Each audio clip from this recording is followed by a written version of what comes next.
మరి ఎంబీబీఎస్ మూర్తి గారి సేవల్ని మనం ఎంతగానో గుర్తుంచుకోవాల్సిన అవసరం ఉంది.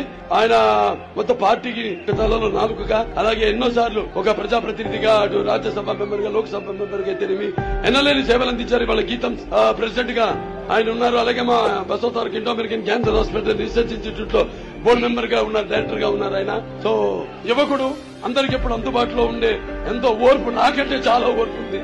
సో ఆయన్ని మీరు మూర్తి గారు అందించిన సేవలైతేనేమి, ఆయనకున్న క్వాలిఫికేషన్స్ అయితేనేమి అన్ని కూడా దృష్టిలో పెట్టుకుని రేపు ఈ రానున్న ఎన్నికల్లో మీ యొక్క ఓటు సైకిల్ గుర్తుకే వేసి మరి తెలుగుదేశం పార్టీ ఇక్కడ ఎంపీ అభ్యర్థి అయిన మతుకుమల్లి శ్రీభరత్ గారిని, గణబాబు గారిని సైకిల్ గుర్తుకే మీ ఓటు వేసి అందరినీ కూడా గెలిపించవలసిందిగా మనస్ఫూర్తిగా కోరుకుంటూ శ్రీ భరత్ కు ఓటేద్దాం, విశాఖను గెలిపిద్దాం.